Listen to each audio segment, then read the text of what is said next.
Decades ago, I started growing food in my front and backyard, and I realized that my mission in life is to inspire and empower others to grow their own nutrient-dense, healthy organic food. Because of this, a lot of people have come to me with their gardening questions over the years, and that got me thinking, what if we put together a community that would help budding gardeners blossom?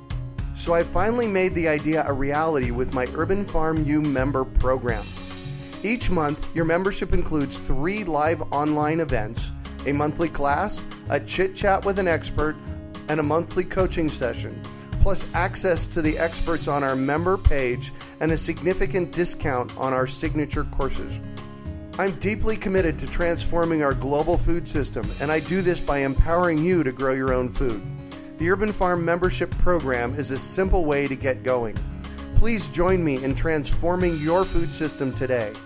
To learn more, go to urbanfarmmembership.org or text membership to 33444. That's urbanfarmmembership.org or text membership to 33444. You're listening to the Urban Farm Podcast, your partner in the Grow Your Own Food revolution. Whether you've just been introduced to urban farming or you're a lifelong advocate, we're sure you'll leave feeling more informed, equipped, and empowered to dig deeper into the soil of your local food economy. With you every step of the way, here's your host, Greg Peterson. Today on the Urban Farm Podcast, we have author Eric Toensmeier to talk about his experience with carbon farming and permaculture. Eric is an award-winning author of Paradise Lot and Perennial Vegetables, and the co-author of Edible Forest Gardens. He is an appointed lecturer at Yale University, a senior biosequestration fellow with the Project Drawdown, and an international trainer. Eric presents in English, Spanish, and, wait for it, botanical Latin throughout the Americas and beyond. He has studied useful perennial plants and their roles in agroforestry systems for over 2 decades. Eric has owned a seed company, managed an urban farm that leased parcels to Hispanic and refugee growers, and provided planning and business trainings for farmers. He is the author of The Carbon Farming Solution, a global toolkit of perennial crops and regenerative agriculture practices for climate change, mitigation, and food security. Welcome to the show today, Eric. Thanks. It's very nice to be here. Absolutely. So I shared a bit about you. Can you fill in the blanks for us and share more about the path you took to get where you're at now? Sure thing. Well, let's see. I was something of a environmentalist in high school, and after high school, I went to work for a nature center. Oh, nice. While I was there, they sent me to a conference, and I attended a workshop on permaculture. Oh, wow. Which I just basically I said, oh my gosh, that's what I want to do with the rest of my life, and that's what I did. I got chills on that one. So you got it. That was wow. 89, I think. Uh-huh. And I like the idea that the sort of a lot of the notion in environmentalism is about shrinking the human footprint down to nothing because we're bad for nature.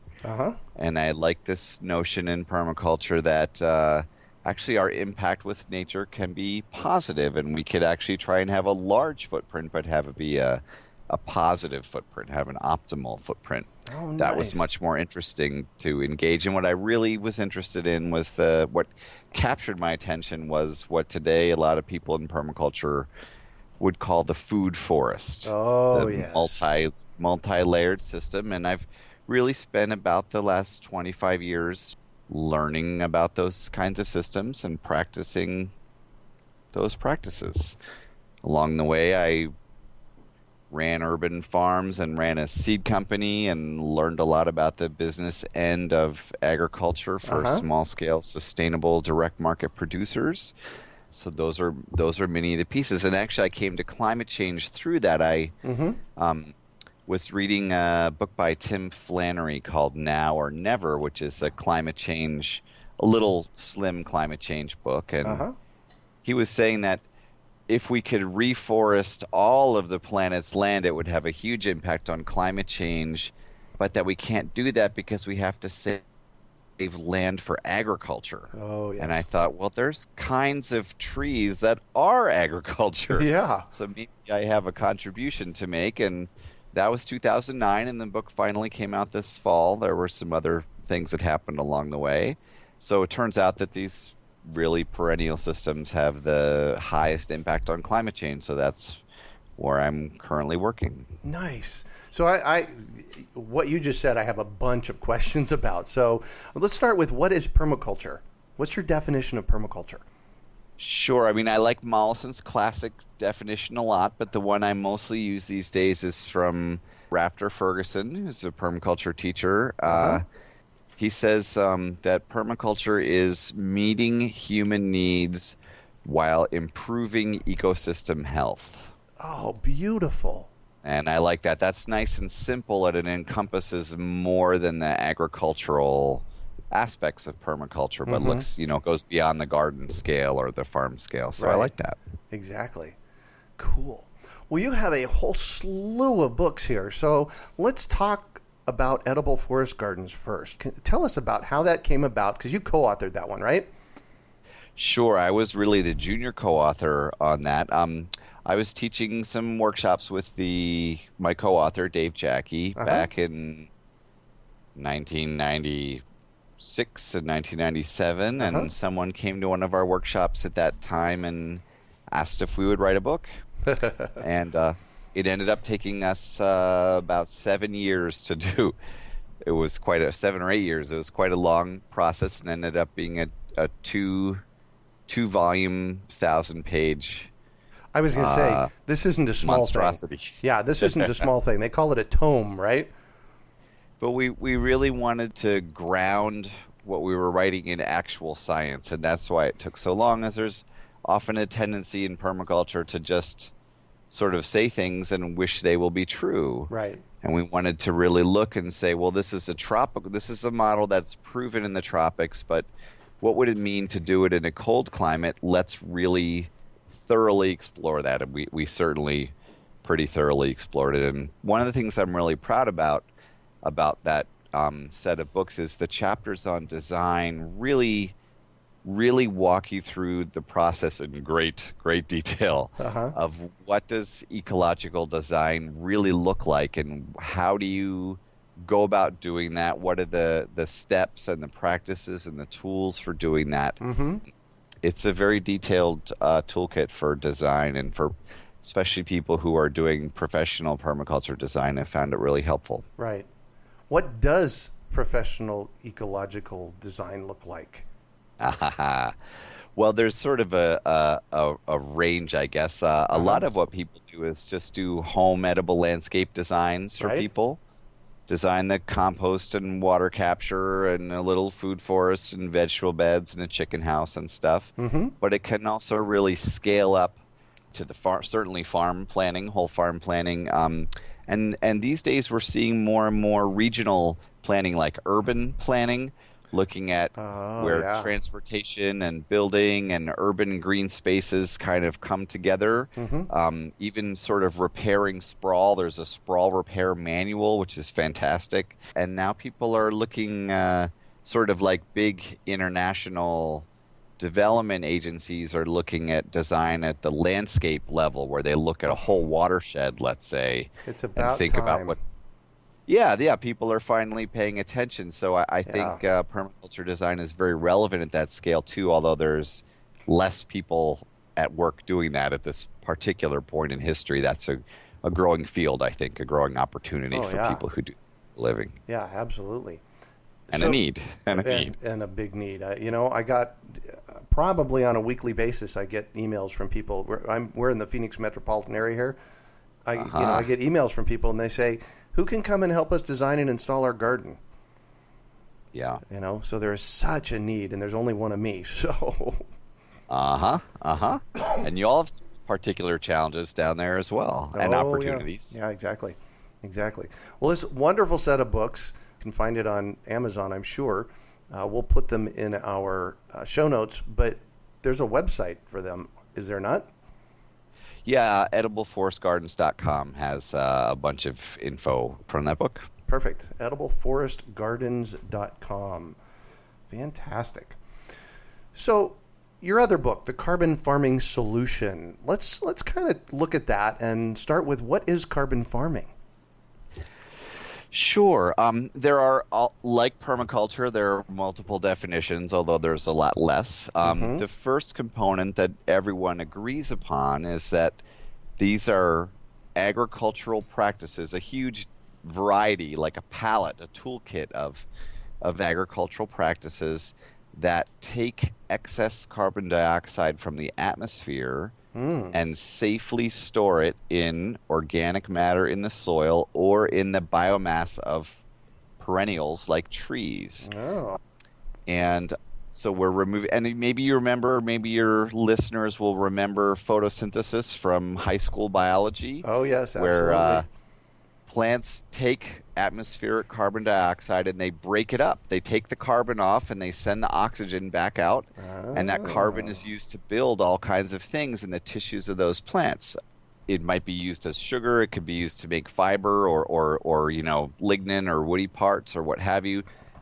Within an hour, somewhere between 10 and 40% of it is exuded through the roots to feed life in the soil. Oh, wow. And over time, a lot of it becomes organic matter just from the decomposition of leaves and so on. So that first part of carbon farming is taking the excess carbon and putting it somewhere productive. And the second part is that some people think that for it to be carbon farming, you must be paying the farmer for providing that service.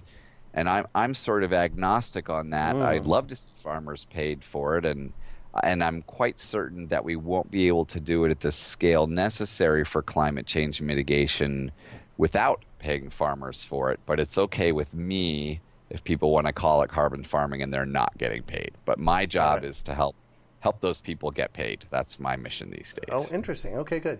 So what I just heard you say was carbon farming is taking plants, having them photosynthesize and take in that carbon and store that carbon in the plants, in the soil, in the leaves. Correct? Precisely. Okay, yes.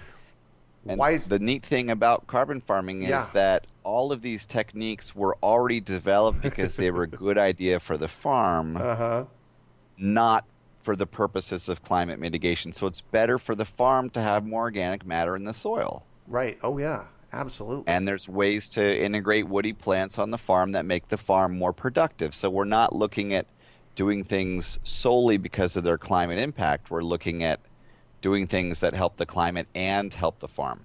Got it. So from a farming perspective, carbon farming, I got that. That's really really impactful, really important. Why else does it matter? Why else does it matter? Why else does it matter? Carbon farming matter. Sure. Well, on the biggest scale, climate change is really a massive disaster that's just getting underway at this point. We're just beginning to see the impacts. We're looking at a massive multiplication of the number of refugees globally from people having to leave regions that are drying out or becoming uninhabitable or underwater. They're saying by 2050 we might be looking at 200 million refugees. Wow. And we saw what happened this year with 2 million refugees in the European Union. It's can be destabilizing. So in terms of human rights, in terms of allowing people to stay in their homeland where they want to be, in terms of keeping a lot of the world habitable for humanity, climate change is a really big issue. Certainly it has its ecological impacts on your polar bears and whatnot, and that's fine. That's not my personal motivation. My motivation is really about people. Ecosystems have dealt with climate changing in the past just fine, but we have, for example, lots of cities right at sea level. With civilization is the thing that may not be able to handle an intense climate change. Right. And I'm sort of a fan of civilization. I enjoy the internet and the finer things in life like that. So I'm trying to keep this. And it also represents an opportunity. Climate change represents an opportunity, given that we have to really transform all aspects of civilization to mitigate it in a meaningful way. It gives us a chance to overhaul a lot of things that really aren't working very well anyway right now. Right. And it provides sort of a funding stream for doing that as well, or will be providing a funding stream for that as well. And I like that too. Perfect. So would you make the connection between climate change and carbon? So let's get really simple here so that our listeners can understand that. Great. Okay, so there's a natural carbon cycle. Our planet has a natural carbon cycle. It's been moving carbon around through this kind of the crust and atmosphere and ocean since the beginning of life on Earth. Most of the carbon is in the oceans, but some of that, then we have some in the atmosphere, we have some in soil, we have some in living biomass, and then we have some fossil carbon, coal and oil deposits. And carbon has been moving between these things for a long, long time in a very sustainable fashion. But between agriculture and burning of fossil fuels, we've moved a lot of the carbon from the fossil pool and from the soil and biomass pools and put it into the atmosphere. We've sort of concentrated it in one area disproportionately. And just like if you step in Phoenix, if you get into your car on a sunny day, you'll notice it's very, very hot in there because the light can get in and then the heat is trapped inside that carbon dioxide in the atmosphere and some certain other chemicals as well, and methane and nitrous oxide and so on. They work in that same way. They cause the planet to heat up. So we really just have moved a bunch of carbon around from one area to another, and we need to move it back. We need to move a large amount of it back. We need to do that fairly quickly in the scale of decades in order to maintain sort of a planet that's suitable for human habitation at a large scale. Got it. So basically we're harvesting that carbon out of the soil in the form of coal and gasoline or oil, and we're putting it in the atmosphere. When it arrives in the atmosphere, it creates a greenhouse effect. Can I say that? You can indeed say that. Yep. Oh, well, then when we have too much carbon dioxide in the atmosphere, a lot of that is absorbed by the ocean, and that acidifies the ocean, which makes it a much less livable place for fish, which, first of all, are lovely creatures that deserve to have a life and also are very delicious and we rely on for a lot of our protein. Right. Wow. Okay, good. So there's the circle of getting carbon from where it was to where it is and the impact that it's making. Yeah, it's not that carbon is bad. It's not that carbon dioxide is bad. It's just too much of it is really bad. Yeah. Too much of it in the atmosphere is really bad. And we fortunately have this sort of toolkit of natural processes we can use to bring that back down, and we can do something productive with it while doing that, which is really cool. Yeah. So refresh for our listeners some of those natural processes that we can use. Sure. Okay. So really they all use photosynthesis as their driver, but there's a bunch of different tools, and a lot of these are familiar tools. So a lot of the things I see that you've covered on your podcast, like using compost, using mulch, using cover crops, doing crop rotations, all of these things increase organic matter in the soil, and organic matter, when you dry it out, is 57% carbon. Wow. And that carbon all originally came from photosynthesis, was drawn down by photosynthesis.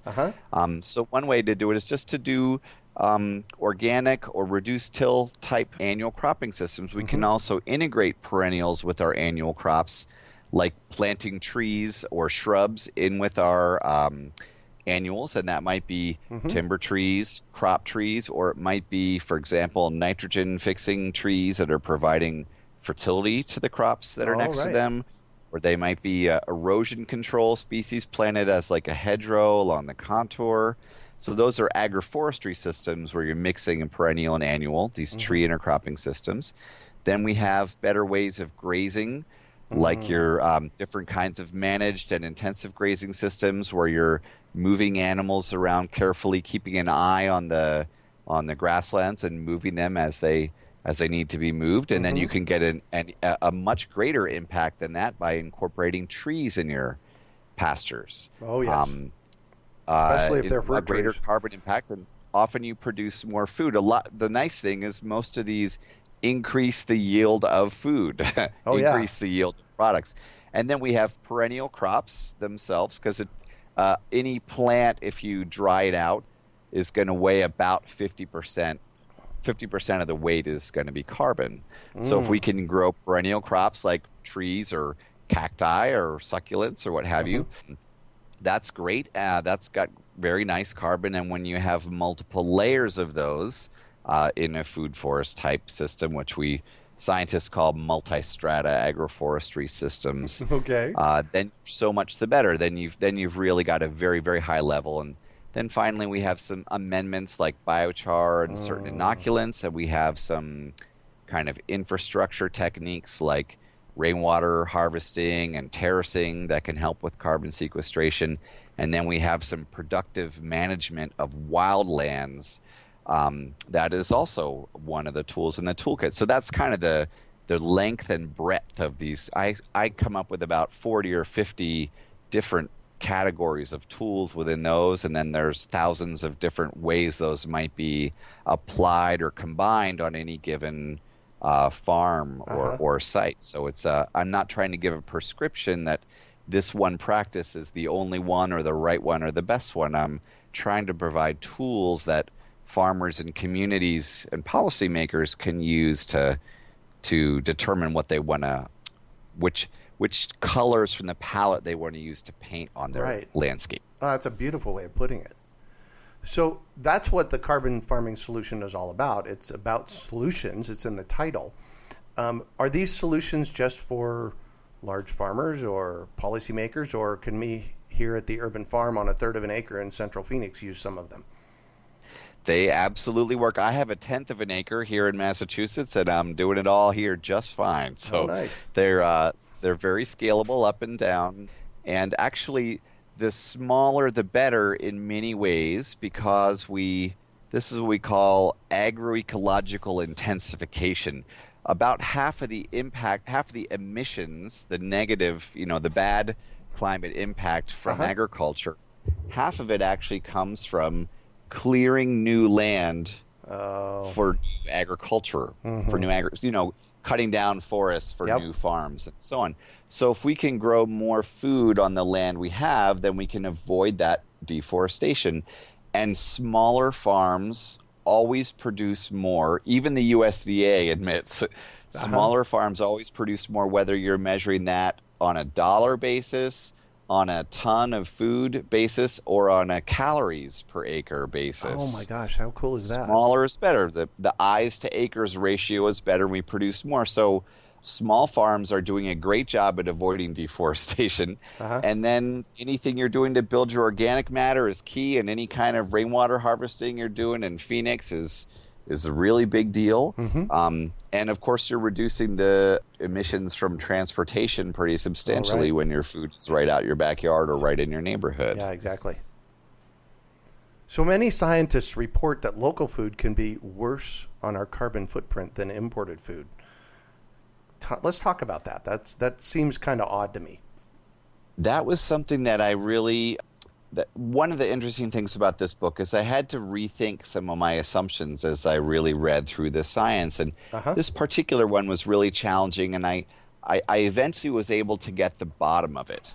And the claim that's made by a lot of scientists, and it is, as far as I can tell, accurate, is that in many cases, food from the supermarket, as long as it's not shipped in by airplane, which some things do come by airplane, but as long as it's shipped by truck or rail or ocean shipping boat, it has less carbon burn to get it to you than food from your local farm might. And I thought, well, how is that possibly true? Well, it's because of the incredible efficiency of some of these kinds of transport and the huge amounts of food that are brought. Whereas if you think about your local farmer, often they have a little tiny van or pickup truck that's not tuned up well, and it's not filled, so you lose a lot of efficiency that way. But what I learned actually is that a CSA outside of town, for example, can have a worse carbon footprint than a supermarket in the city. But if the same CSA delivers to a drop-off point in town or goes to people's houses, then it has a better footprint. And a new study that just came out says that the dividing line is about 25 miles. So the magic distance, according to this new study, is about 25 miles. That if the farm is 25 miles or less from the city where they're selling, then that has a better carbon footprint. But as farms get farther and farther from the city, you lose more and more. And it seems to me that what this is really pointing at is just the real unsustainability of driving individual cars. Right. That's really what this points to, is that our transportation system is a mess, and the individual car is really a terrible way to get people around in terms of energy efficiency. Exactly. So better public transportation and redesigning cities to be more pedestrian and bike friendly and so on is really the answer to this, along with food hubs and other kinds of techniques that help to aggregate farmers' products and get them to the city without having a bunch of individual vehicle trips. Right. That's the answer I more or less arrived at. And certainly that a farm right in the city is absolutely the highest and best in terms of carbon. Unbeatable. When I went back to college late in life. I was 39, so this was like 1999.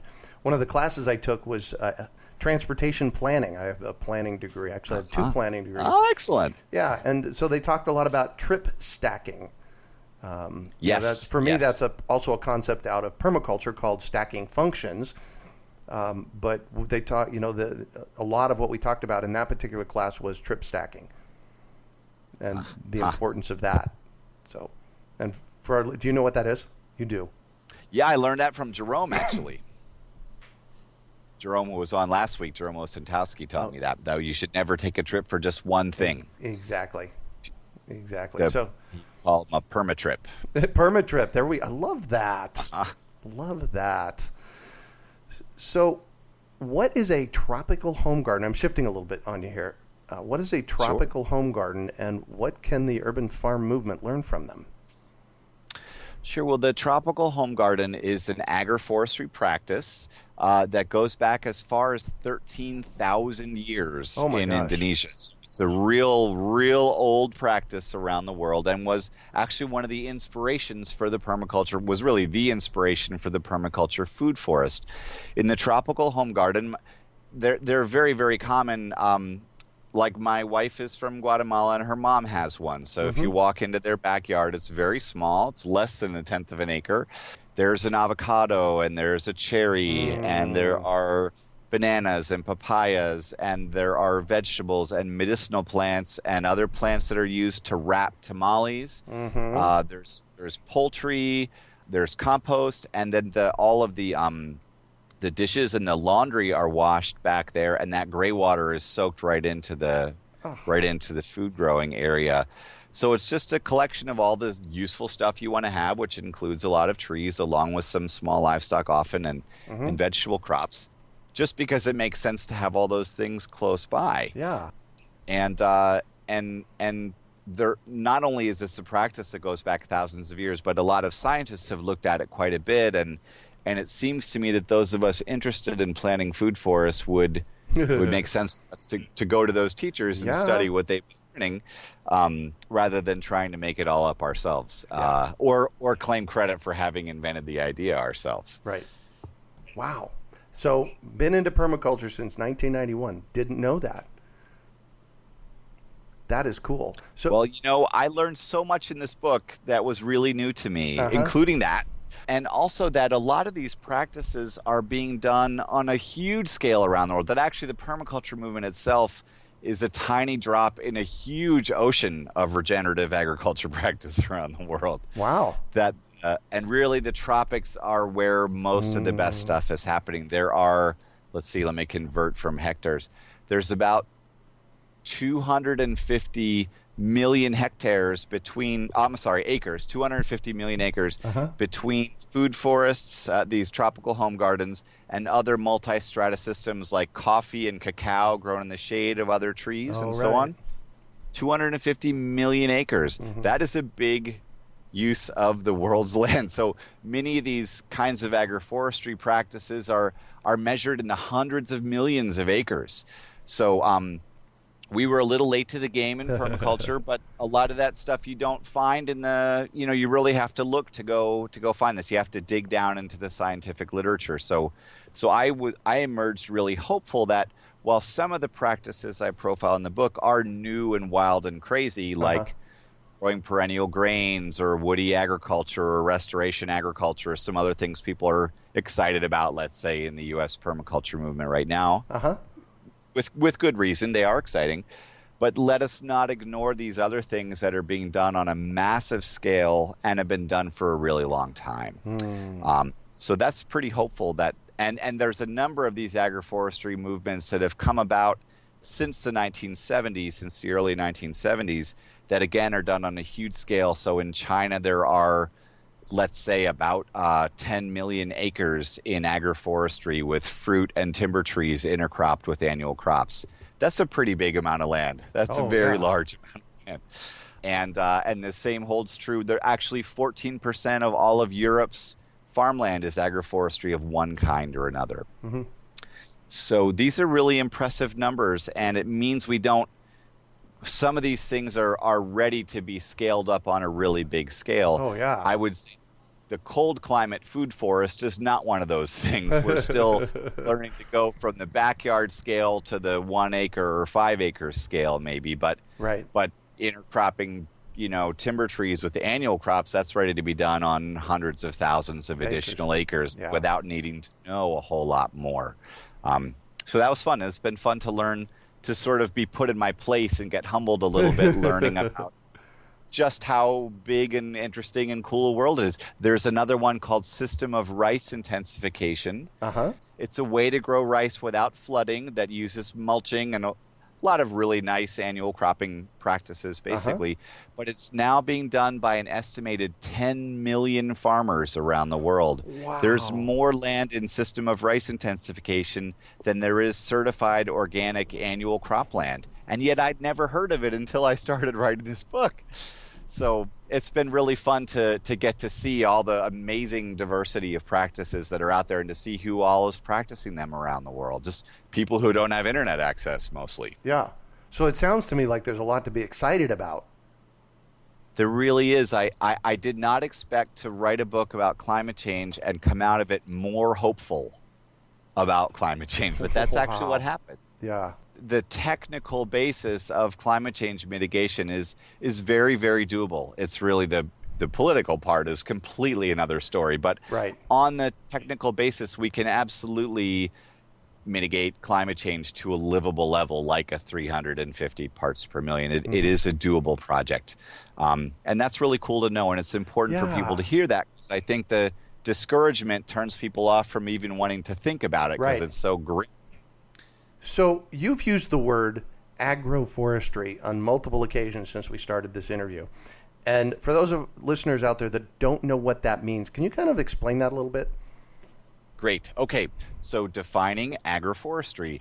Agroforestry as a science really began in the 1970s, sort of in response to the environmental crisis, but many of these practices go back thousands of years. And basically, agroforestry means any kind of agriculture where woody plants are involved. So where trees or shrubs, bamboo or something is involved. So some of those are...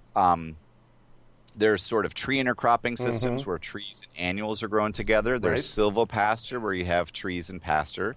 There's multi-strata, these multi-level systems. And then there's a miscellaneous category that has really cool things like aquaforestry, where you combine trees and aquaculture together. So a lot of the really fun stuff lives in that miscellaneous category. And that's basically agroforestry. It's agriculture that involves trees in some way, that intentionally and intensively integrates trees. Yeah. Oh, cool. Thanks for that.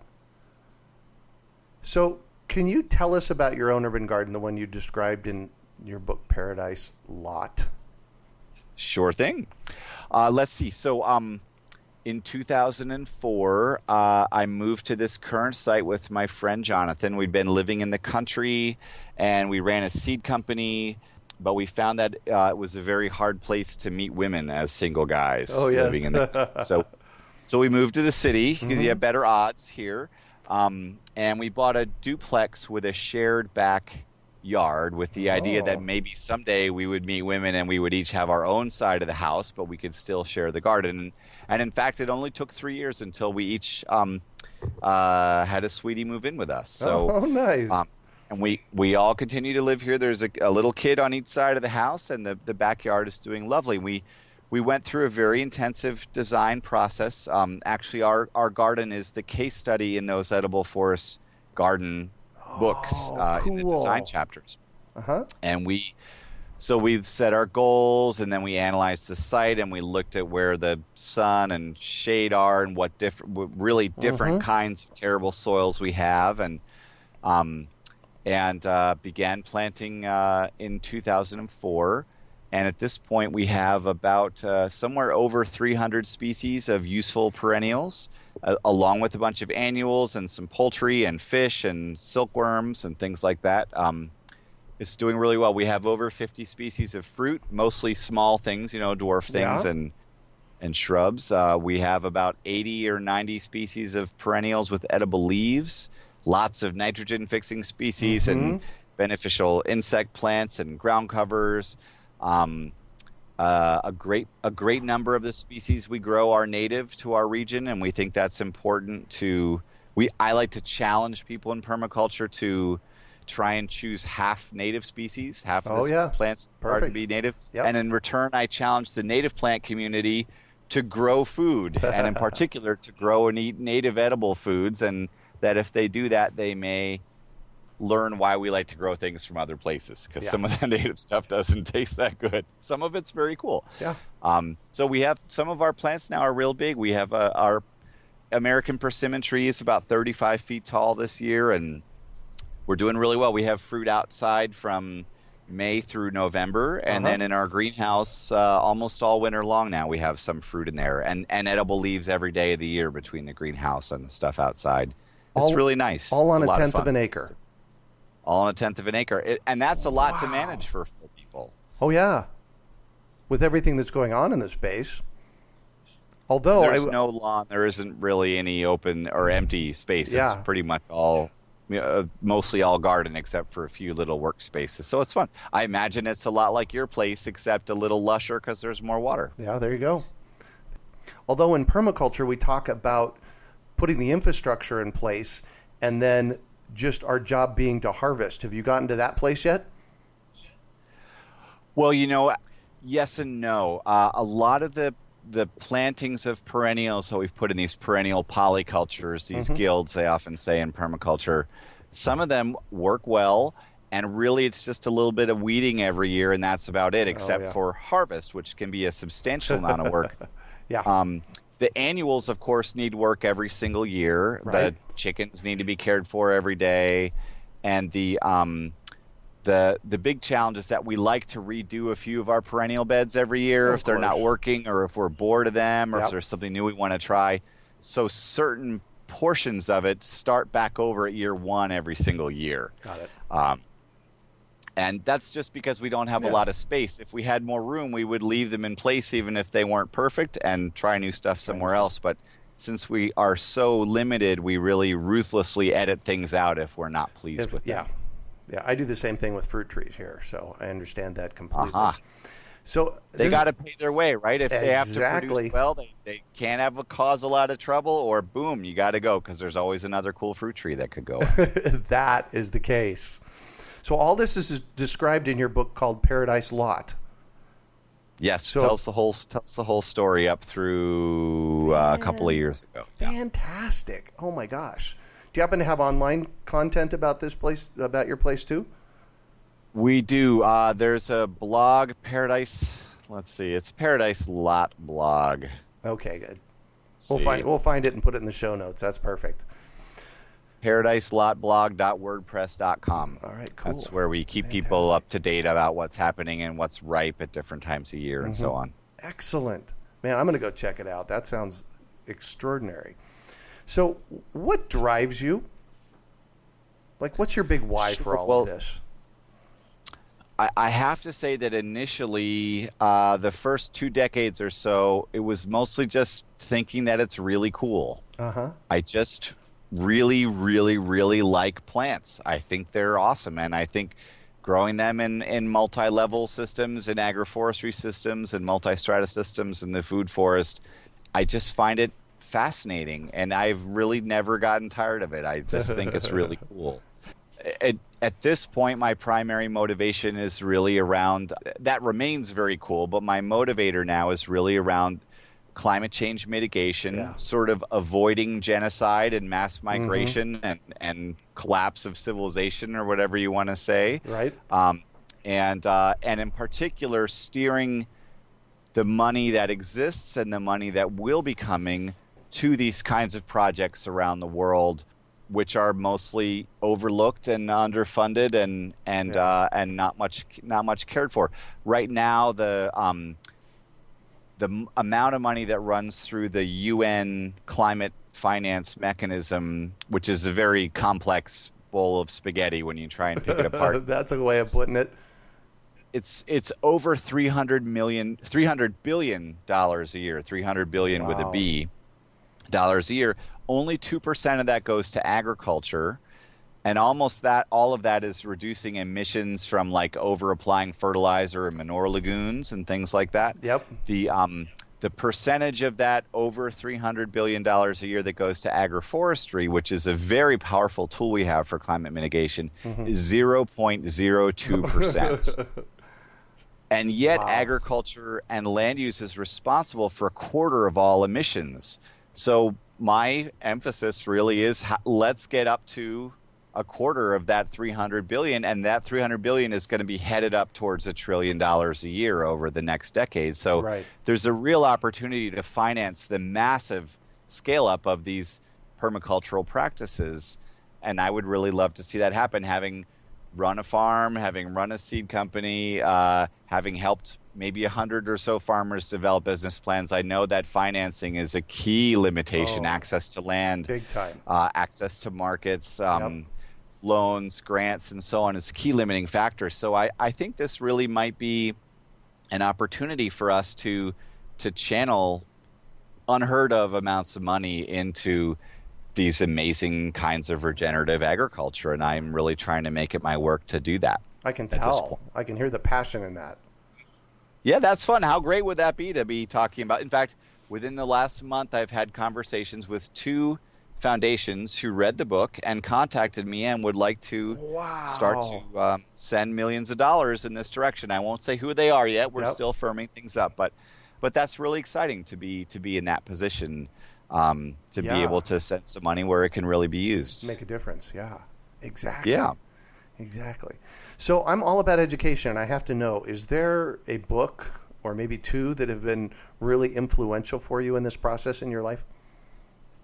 Sure. Well, there have been many, many books that changed my life over the years. And, starting with Permaculture 1, actually. Permaculture 1 was the first permaculture book that I ever read. And I still return to it every couple years and read it through. Certainly, all the permaculture books from Mollison have been really, really big for me. In recent years, this Now or Never by Tim Flannery, I read all of his stuff, this climate book of his is really fantastic. Let's see. I'm just looking at my shelves over here. Well, so I have to tell our listeners. Hold on. I have to tell our listeners. When we started the Skype call, we were on video, and you have an amazing book collection. One of the books I return to again and again is a 3-part series called Lost Crops of Africa. It looks at the various crops that were domesticated in Africa, including a huge proportion of perennials. And just very lovingly describes them and lays out the case for their proper domestication and utilization. It's really beautifully done. And actually the book in the last 4 years, let's say, while I was writing this book, the most important reference is an encyclopedia set called Mansfeld's Encyclopedia of Agricultural and Horticultural Crops. It's a 6-volume set that covers basically all of the cultivated crops of the world except for ornamentals.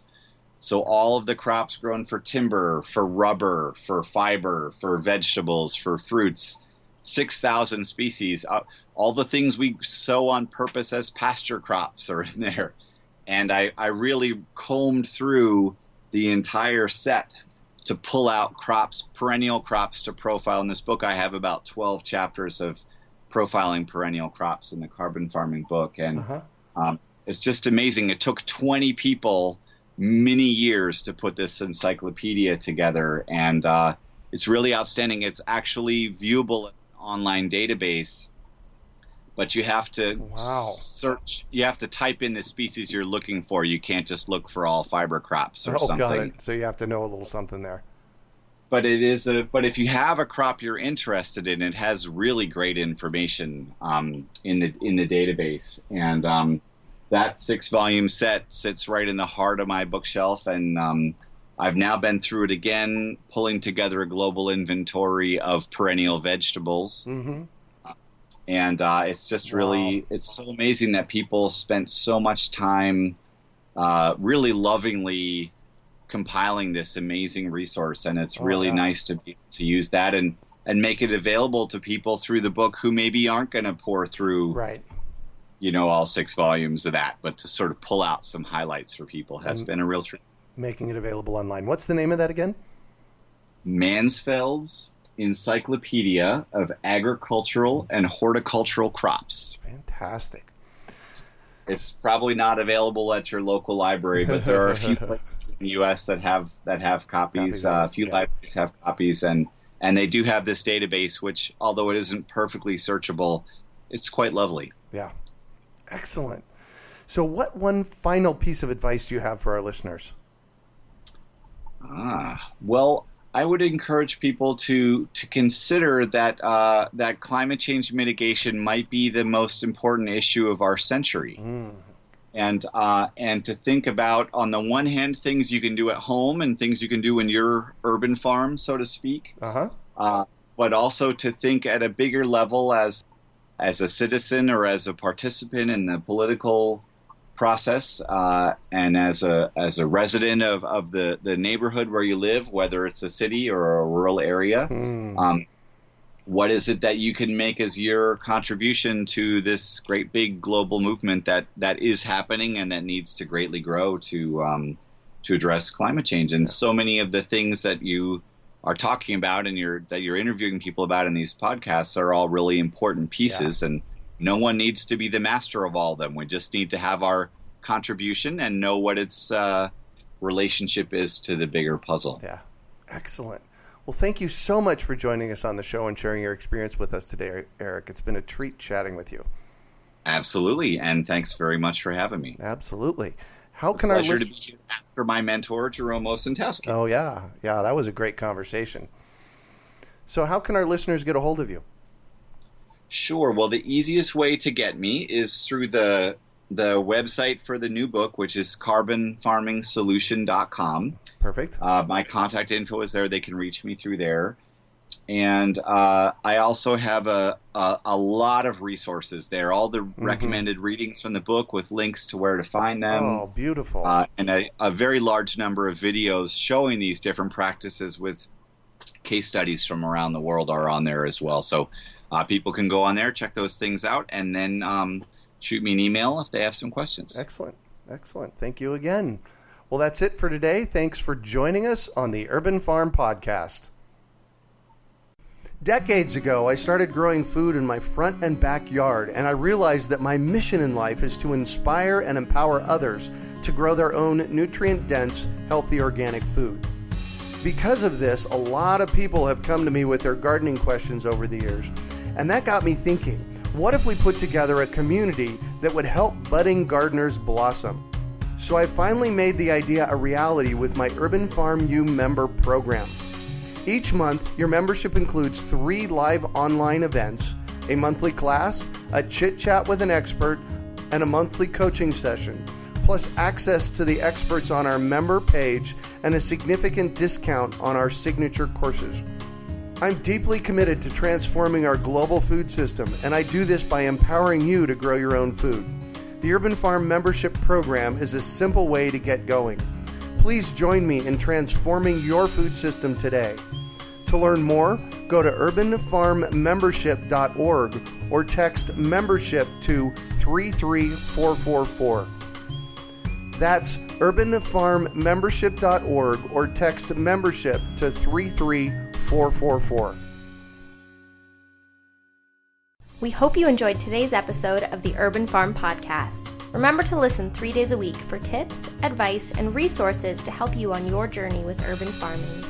You can find us on the web at urbanfarm.org or send us an email to podcast@urbanfarm.org. In the words of Vincent van Gogh, great things are done by a series of small things brought together. Be encouraged that with each lesson learned and skill developed, you are one step closer in the direction of your dreams.